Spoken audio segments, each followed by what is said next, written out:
Добар ден, неделно издание на Пладневните вести на Канал Плюс. Еве дел од темите.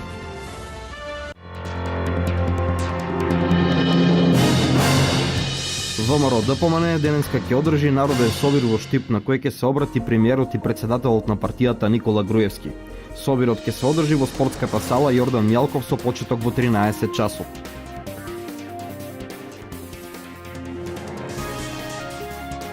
За 4 дена над 2000 граѓани ја поддржали иницијативата за хонорарците на граѓанското здружение Ајде. Најголемиот дел од потписите се собрани од пунктовите поставени низ градовите во државата. Македонскиот зелник Малешевското биено сирење, старата македонска торта раванија, сармите како и многу други јадења може да бидат дел и на странските трпези.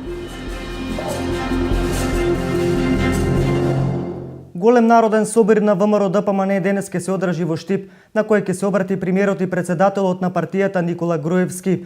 Од ВМРО ДПМН вела дека јавноста ќе има можност да ги слушне позициите на партијата за актуелните прашања и предизвици со кои се соочува земјава. Оваа иницијатива на членовите на симпатизерите, подржувачите на граѓаните на Република Македонија, кои сакаат да ја видат државава по патеката по која се движи, односно продолжување на реформите за привлекување на нови инвестиции, нови вработувања и секако Македонија со позитивен углед во Европа.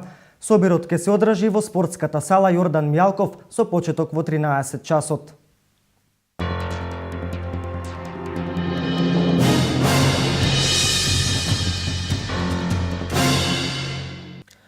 За 4 дена над 2000 граѓани ја поддржале иницијативата Ајде за хонорарците. Граѓанската иницијатива започна со акција на собирање потписи со кои се бара оспорување на уставноста на законите со кои на хонорарците им се наметува обврска за плаќање на придонеси за здравствено, пензиско и инвалидско осигурување.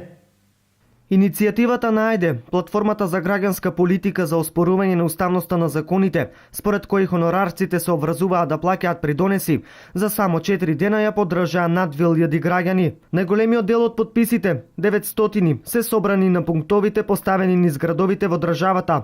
Околу 700 потписи се собрани на пунктот пред фондот за пензиско и инвалидско осигурување во главниот град, а над 400 потписи се собрани преку различни организации. Секој полнолетен граѓанин може да се приклучи кон иницијативата преку пополнување формулар во Фондацијата за развој на локалната заедница во Штип секој работен ден од 9 до 16 часот. Формуларите со представките ќе бидат групно поднесени до Уставниот суд на Република Македонија во втората половина на април.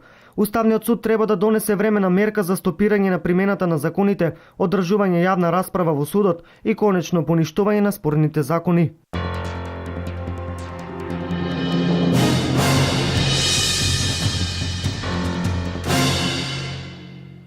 Македонскиот зелник сармите, старата македонска раванија, биеното сирење, како и многу други јадења може да бидат дел од странските трпези. Квалитетот на овие традиционални јадења се препознатливи и за посетителите кои доаѓаат во земјава.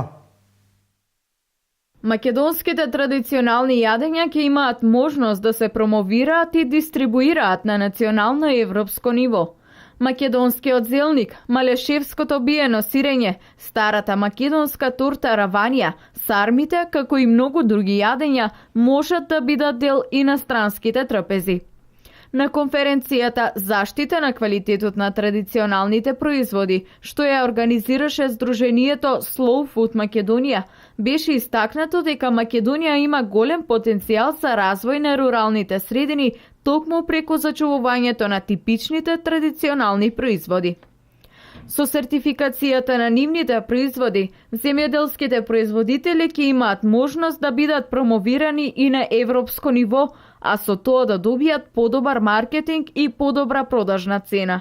Секако најважно е производителите строго да ја почитуваат законската регулатива за одржување на производите, заштита која гарантира безбедност, постојан квалитет, но и специфичност и уникатност при произведувањето.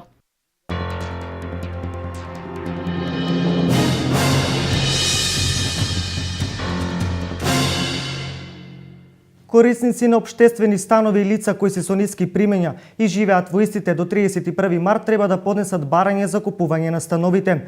Наведените да немаат сопственост од деловен простор на куќа или стан на територијата на Република Македонија.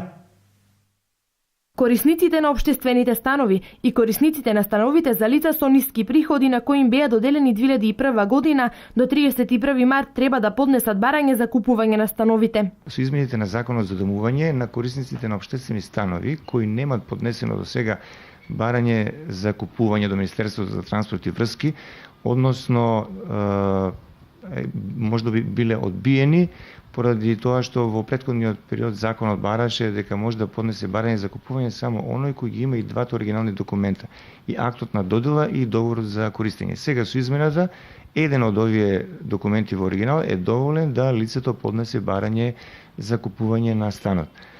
Значи, 31 март треба, до 31 март треба да поднесат барање до Министерството за транспорт и врски, односно барање до нас од овие лица со школови станови за ниски приходи FP1340 програмата. Мислам дека успешно ќе се заврши тоа, оние кои има сепак намера да купат, доколку не, тогаш ќе има, или доколку бидат одбиени, ќе имат можност до 30 јуни да поднесат барање за склучување на договор за закуп. Значи мора да се обноват и договорите за закуп. За граѓаните да го запазат рокот, стамбеното, односно придружницата во Штип ќе биде отворена во сабота и недела од 10 до 14 часот попладне, каде присутно лице ќе им објасни на граѓаните доколку нешто не им е јасно со поднесување на барањата.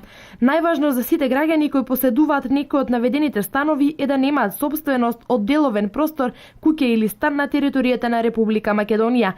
Оние кои во меѓувреме се здобиле со таква имовина нема да бидат во можност да купат ниту да склучат договор за закуп.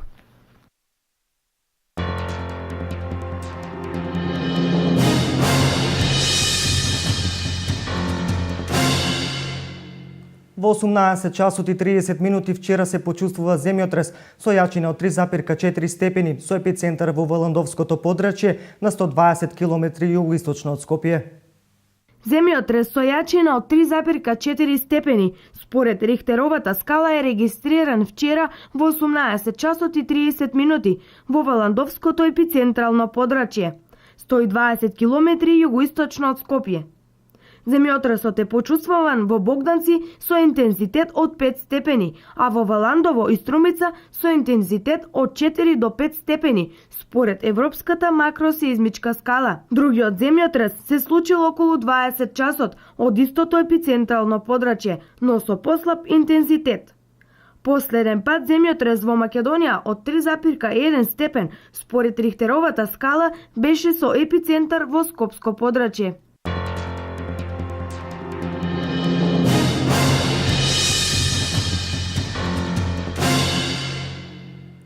Јазикот е белек на еден народ, но грижата за него не е на високо ниво, сметаат експертите. Големо влијание врз македонскиот јазик имаат и глобализацијата, странските јазици, а секако и социјалните мрежи. Јазикот е белек на еден народ и е најсилниот културен и национален идентитет на секој поединец. Со донесувањето на законот за употреба на македонскиот јазик постои обврска за негова правилна употреба, но грижата за јазикот не е на високо ниво. Велат експерти и додаваат дека се соочуваме со се помала употреба на македонскиот литературен јазик во нашето општество. Една од причините кои што јас би ги издвоила е, например, недоволната грижа на сите институции кои што се вклучени во процесот на една, би рекле, официјална комуникација.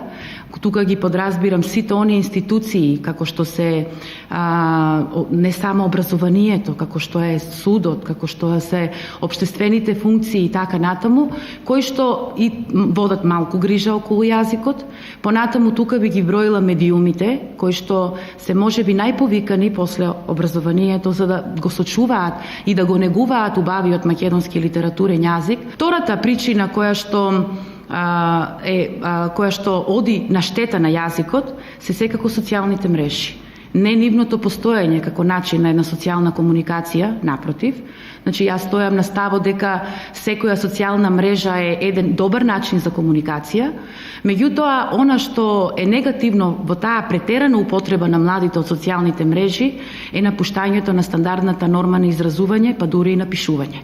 Глобализацијата наметна големо влијание на англискиот и врз македонскиот јазик, а секако овде голема улога играат и социјалните мрежи. Во секој случај, странските јазици се богатство, но мајчиниот е основата. Многу често инсистирам на тоа дека кога веќе и кога ги користат социјалните мрежи, да пишуваат на кирилица, Затоа што се соочуваме со една ситуација, тоа особено е видливо во писмените работи по македонски јазик, кога учениците пишувајќи на латиница избегнуваат да употребуваат одредени букви, дури и ги забораваат одредените букви од македонската кирилична азбука и нив ги заменуваат со некакви латинични букви, со некакви графеми кои што ги прават во нивното пишување или во комбинација со од латиничното и кириличното писмо. Во споредба со периодот од пред 20 години, македонскиот јазик трпи сериозен развој, но правната регулатива која е неопходна не може многу да придонесе за свеста кај луѓето, за тоа дека употребата на македонскиот литературен јазик е потврда на она што се тие самите.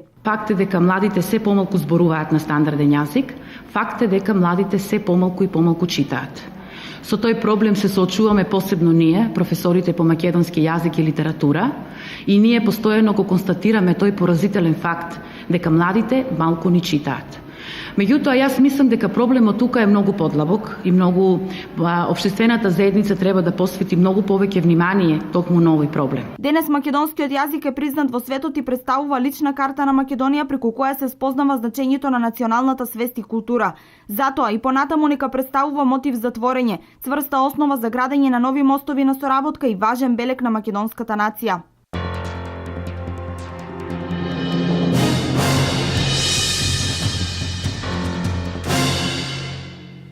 Следува информација за состојбата на патиштата. На патниот правец Кочани излетово кај село Киселица, сообраќајот се одвива со ограничена брзина од 30 км на час поради слегување на коловозот во должина од 50 метри. Поставена е соодветна сигнализација, а патниот правец пак Кочани Зрновце е во прекин поради попуштање на мостовите на Брегалница. Додека пак поради врнежите кои што се случија деновиве, патниот правец Лакавица Неготино на 7 км над село Лакавица има пропагање на патот во должина од 200 метри, на која е извршена санација. На самото место поставена е соодветна сообраќајна сигнализација. На овој дел сообраќајот се одвива забавено.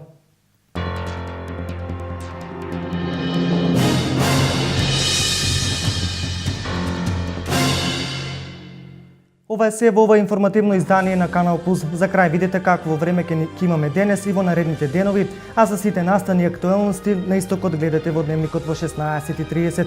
Имате пријатно неделно попладне.